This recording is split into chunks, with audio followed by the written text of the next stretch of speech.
So when we talk about the world of AI, we usually think about the big race, right? Company versus company, all fighting for the top spot.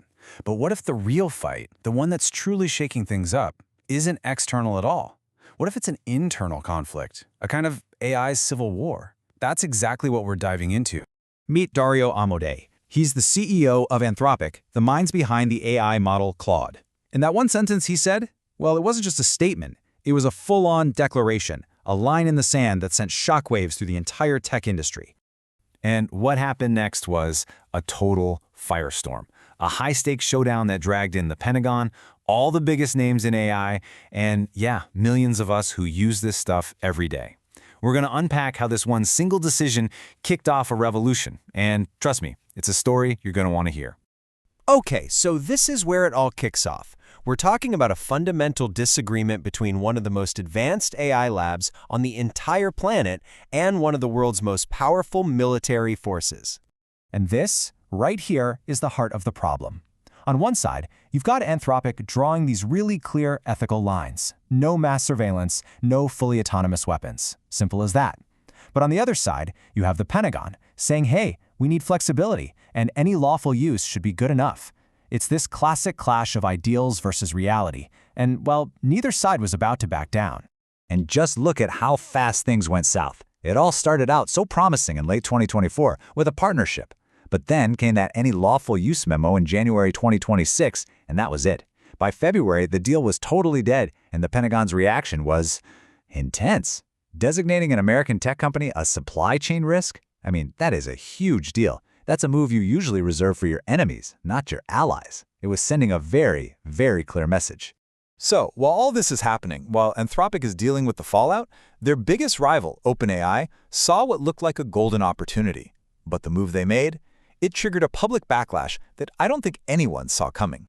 And this, right here, is where things get really wild. On the exact same day Anthropic made its big stand, OpenAI's CEO came out and publicly supported them, said they were right. But then, just hours later, his company swooped in and signed the exact same deal Anthropic had just rejected. To the public, it looked like a massive betrayal, and the reaction was, you guessed it, immediate and furious. And this backlash wasn't just a bunch of angry tweets, you know? It hit OpenAI right where it counts, in their user base. On one single day, February 28th, uninstalls of the ChatGPT app shot up by an absolutely staggering 295%. The Quit GPT movement just exploded online as people started voting with their phones. And you could literally see the impact in real time. As all those users were ditching ChatGPT, where do you think they went? They flocked to the competition. In the middle of all this controversy, Anthropic's Claude shot straight to the #1 spot in the US App Store, knocking ChatGPT off the throne it had held for so long. But here's the crazy part. While all this corporate drama was playing out in public, something even bigger was happening behind the scenes. The technology itself was just accelerating, moving forward at this terrifying, unstoppable speed. It's like the whole controversy just poured gasoline on the fire. Suddenly, we were hit with this absolute flood of new models. GPT 5.4, Claude Sonnet 4.6, Gemini 3.1 Pro, DeepSeek V4. And these weren't just small updates. Each one was a massive leap forward in what these things could do, which made the whole question of who controls this technology that much more important. So what's making these new models so unbelievably powerful? It's this concept called agentic AI. And look, we are way past just talking about simple chatbots here. These are systems that can run your computer for you, manage their own servers, and pull off these really complex multi-step tasks, all without a human looking over their shoulder. And that is exactly why the Pentagon was so interested. Now, this race for agentic AI, it isn't just happening in the cloud. It has real, massive, physical world consequences. The amount of money being spent on just building AI data centers is mind-blowing. We're talking nearly $700 billion in 2026 alone.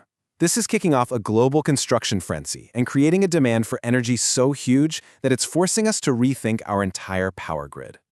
So you see how this is all connected. This one conflict, which started with one company and one government contract, is now sending these massive shockwaves all around the world, opening up brand new battlefields in our economies, in politics, and right in our own communities.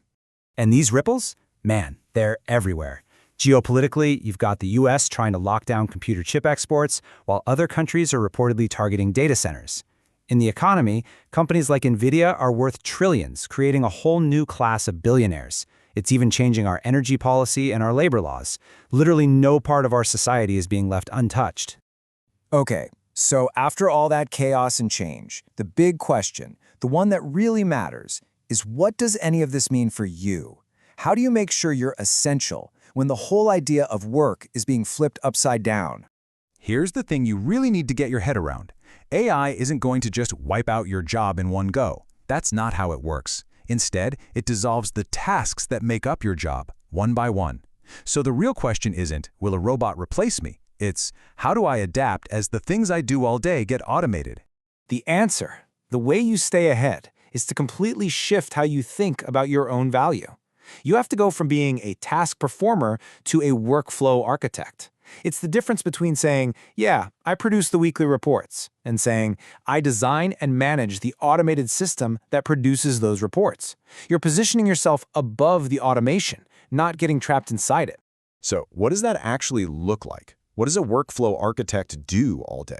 Well, you're the one mapping out the automation. You're the one writing the perfect prompts that get the AI to do what you need. You're the expert who checks the AI's work to make sure it's accurate. You're the one who connects all this new tech to your company's old systems. You basically become the essential human in the loop that makes the whole thing work. So, as we wrap this up, I want to leave you with this one last thought. We've seen how fast this tech is moving, how it's reshaping entire industries. The AI is getting smarter at performing tasks every single day. The only real question left is, are you getting smarter at building the systems that are going to manage it?